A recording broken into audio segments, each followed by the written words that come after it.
지난해 아버지로부터 성폭행을 당했다고 고소했던 세 딸이 직통계시에 심취한 장로 부부로부터 세뇌당해 이 같은 일을 저질렀다고 고백했습니다. 세 딸은 최근 고소를 취하했으며 해당 교단은 장로 부부 등에 대해서 이단성 조사에 들어갔습니다. 예장통합총회가 교회 내 성폭력 사건 처리 지침을 발표하고 성범죄 예방 교육을 실시했습니다. 전문가들은 이성 간의 불필요한 신체 접촉, 섣부른 삼자 개입 등에 주의해야 한다고 당부했습니다. 영화 기생충이 아카데미상 4관왕을 차지하면서 한국 영화계에 새로운 역사를 써가고 있다는 평가를 받고 있습니다. 오늘 문화 현장에서는 영화 기생충이 기독교계에 주는 시사점은 무엇인지 살펴봅니다. 여러분 안녕하십니까? 2월 14일 CBS 뉴스입니다. 지난해 아버지로부터 성폭행을 당했다고 고소했던 세 딸이 직통계시에 심취한 장로 부부로부터 세뇌를 당해 이 같은 일을 저질렀다고 고백했습니다.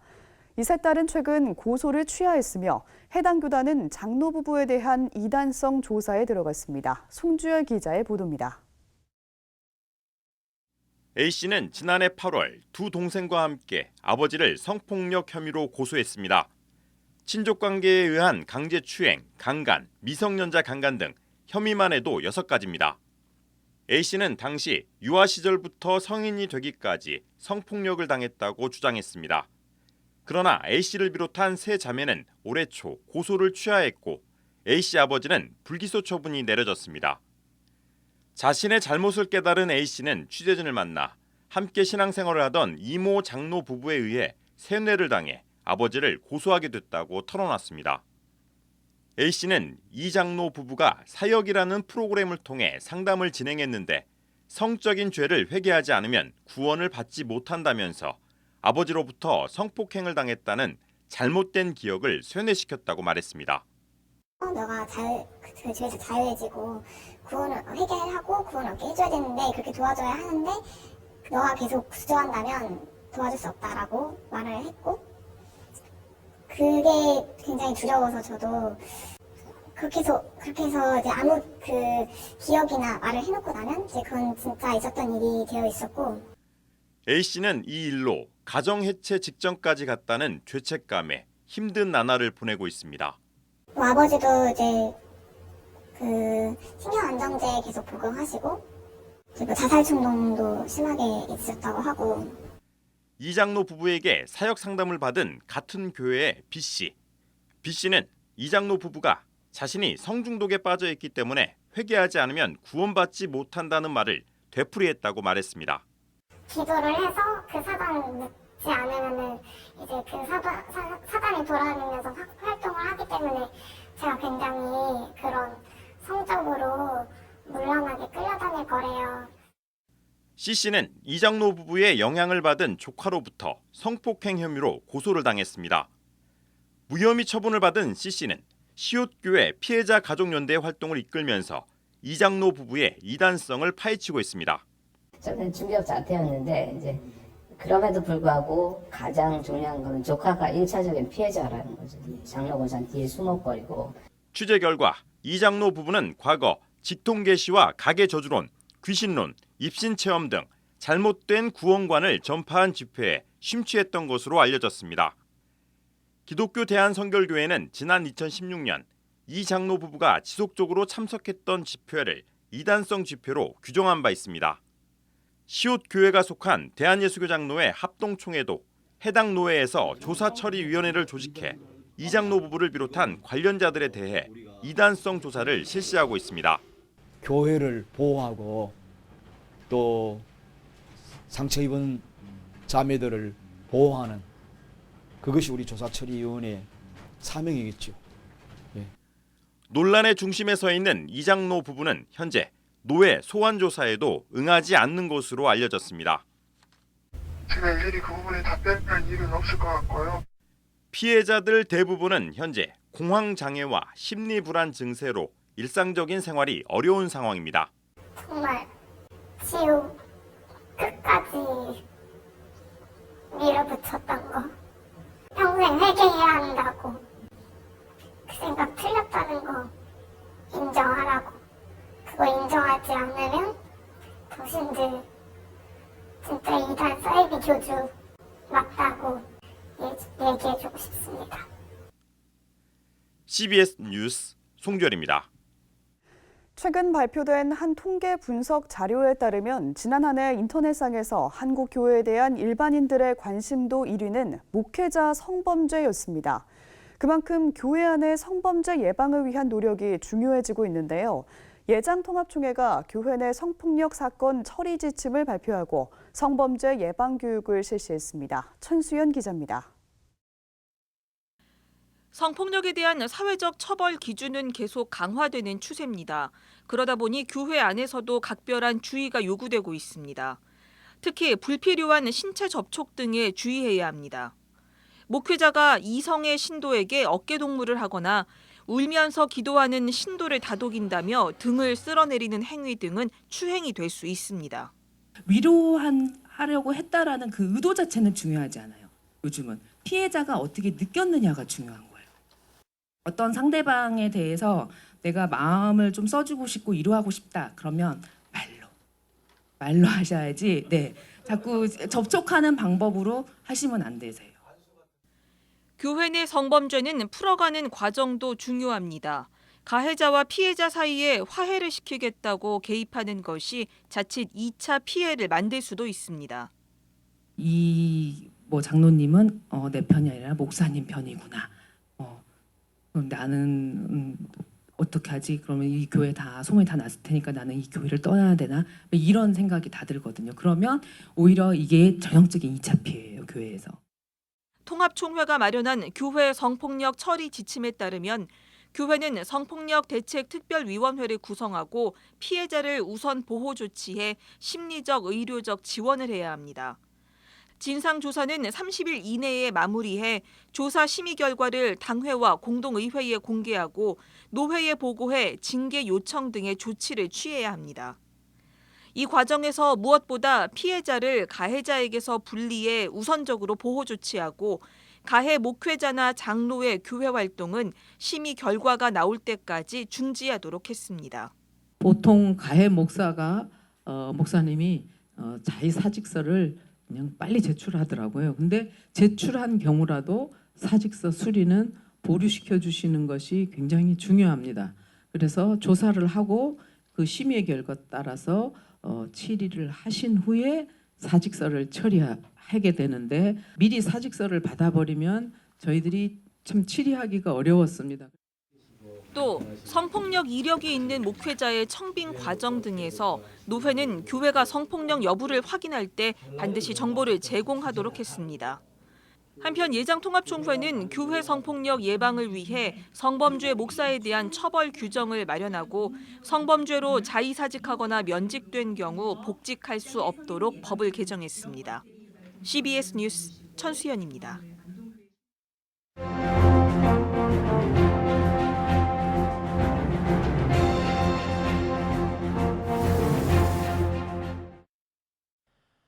홍정길 남서울 은혜교회 원로 목사가 나라를 위한 기도 모임의 설교에서 문재인 정부를 강하게 비판했습니다.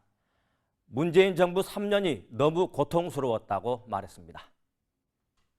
홍정길 원로 목사는 오는 4.15 총선이 체제를 선택하는 선거라고 주장했습니다. 홍 목사는 문재인 정권의 정책들이 사회주의 체제에서 행했던 것들이라고 덧붙였습니다. 문재인 정권이 요즘 유행하는 말로 좌파 정권이라는 얘기입니다. 문 정권이 사회주의 정권임을 주장하는 근거로 이인영 민주당 원내대표의 기자회견을 들었습니다. 이 원내대표는 토지 공개념 도입의 필요성과 종교, 언론의 패권 청산 등을 주장했습니다. 토지 공개념과 종교 패권 등에 대해 홍정길 목사의 생각이 다를 수 있습니다. 토지는 영구히 팔지 말 것은 토지는 다 내 것입니다. 라는 성경 말씀이 극단적이지만 토지 공개념의 원류라고 주장하는 사람이 있습니다. 홍정길 목사는 또 이승만 전 대통령을 자유민주주의 신봉자로 추켜 세웠습니다. 이승만 전 대통령이 자유민주주의 신봉자였기 때문에 국민들의 요구에 따라 잘못을 시인하고 물러났다는 것입니다. 대부분의 역사학자들은 이승만 정권을 독재 정권으로 규정합니다. 4.19 혁명 때 경찰의 발포로 186명이 사망했고 6천 명 이상이 부상당했습니다. 시위대의 발포에 수많은 사상자를 낸 정권을 자유민주주의 정권으로 인정해야 하는지는 의문입니다. 홍정길 목사는 4.15 총선을 체제를 선택하는 선거라고 주장했습니다. 누가 들어도 사회주의 정권인 여당을 찍지 말라는 뜻으로 읽힙니다. 복음주의권의 원로인 홍정길 목사의 설교는 나라를 위한 기도 모임 말씀과 순명의 첫 기도 모임 설교였습니다. 그만큼 상징적인 의미가 있기 때문에 홍정길 목사의 설교는 파장이 클 수 있습니다. 나라를 위한 기도 모임 말씀과 순명의 정치적 편향성에 우려가 제기될 수 있습니다. 제17대 대통령 선거 때 교계에서 장로 대통령 찍기 운동이 벌어졌습니다. 교계의 이명박 장로 투표하기 운동은 긍정적인 평가를 받지 못하고 있습니다. 교계 원로와 중진급 목회자들이 참여하는 기도 모임의 정치적 편향은 다른 성향의 교인들에게 상처를 줄 수 있습니다. 기도 모임의 기도 제목에는 자기 마음의 미움과 증오를 내주지 말고 믿음, 소망, 사랑으로 채우길 바란다고 적혀 있습니다. CBS 논평이었습니다.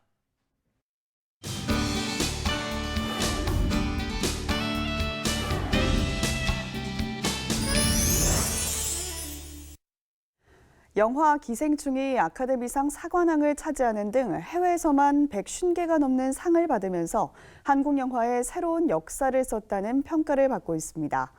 국내를 넘어 전 세계적인 공감을 이뤄낸 영화 기생충의 메시지와 아카데미상 수상이 기독교계에 주는 시사점은 무엇인지 살펴봤습니다. 이빈나 리포터입니다.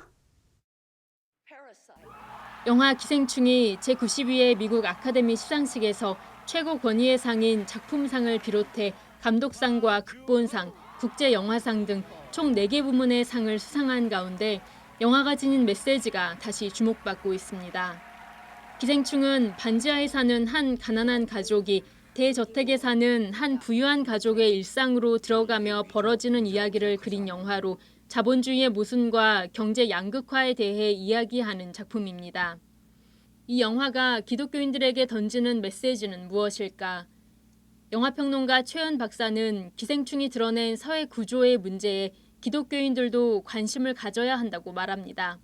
그리스도인들이 개인의 선악의 문제나 오늘 영성의 문제에 집중하다 보면 사실 사회 전체의 문제를 보지 못하는 경우가 많은 것 같아요. 그 사람이 벌레 같은 인간이 아니라 그 사람이 벌레처럼 기생할 수밖에 없게 만드는 사회 환경에 대해서 이야기하는 영화거든요.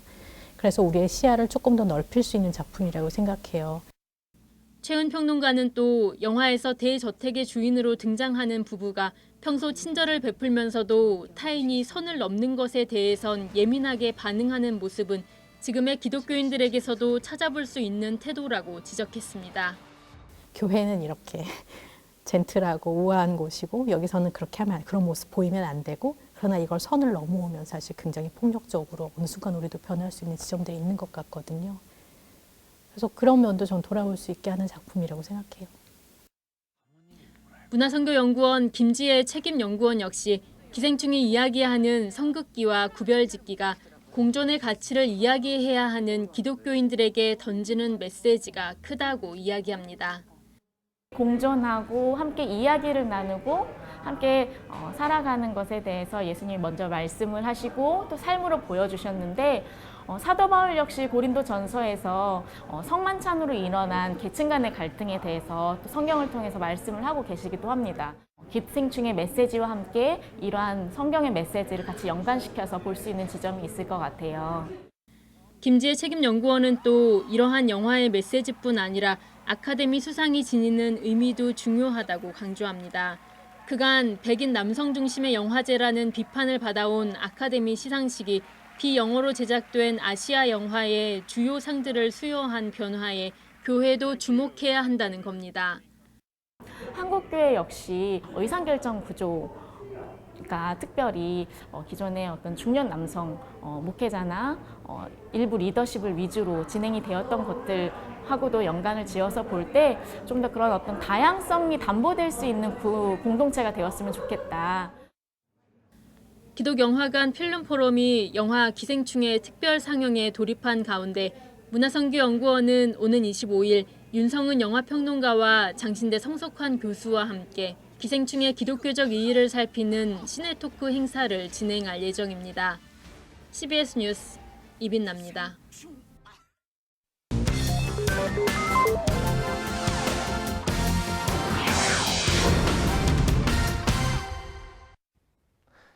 간추린 지역교계 소식입니다. 강원 영동 CBS가 지역 운영이사회를 설립하고 총회를 가졌습니다. 대구 기독교 총연합회와 대구 이단 상담소는 이단 확산 방지를 막기 위한 업무 협약을 체결했습니다. 강원 영동 CBS가 속초 고성 양양과 동해 지역의 운영이사회 창립 총회를 열었습니다. 앞으로 하나님이 주시는 지혜와 우리 모든 이사님들의 협력을 받아서 우리 잘 맡은 일을 감당하도록 하겠습니다. 앞으로 CBS 강원 영동 방송의 활성화를 위하여서 또 저변 확대와 또 후원을 위하여서 우리 동해 운영이사회가 열심을 다해서 잘 섬기도록 그렇게 하겠습니다. 대구 기독교 총연합회와 대구 이단 상담소가 대구 지역 이단 확산 방지와 이단 피해 상담을 위한 업무 협약을 체결했습니다. 여러 이단들의 창궐로 인해서 대구 교계가 너무 힘들었는데 이번에 이 상담소를 통해서 많은 분들에게 참 기쁜 소식이 되리라 여깁니다. 대구 이단 상담소는 이단에 빠진 사람들을 온전한 신앙생활을 할 수 있도록 돕는 사역을 펼치고 있습니다. 대전 한빛교회가 교회학교 협약교회 목회자들을 초청해 워크숍을 개최했습니다. 대전 한빛교회가 올해 50일 기도학교 일정에 앞서 협약교회의 목회자들을 초청해 워크숍을 개최했습니다. 기도는 길고 낡은 것이 아니고요. 오래된 것이고 귀중하고 소중한 것이다. 그래서 한국교회는 다시 이 기도의 본질로 돌아가야 될 것이다 라고 생각하죠. 올해 50일 기도학교는 오는 24일부터 4월 20일까지 진행될 예정입니다. 내일은 전국이 흐리다가 밤부터 중부지방과 전라도를 시작으로 비가 내리겠습니다. 내일 아침 최저 기온은 1도에서 9도, 낮 최고 기온은 8도에서 19도로 예상됩니다. 네, 오늘 준비한 소식은 여기까지입니다. 함께해 주신 여러분 고맙습니다.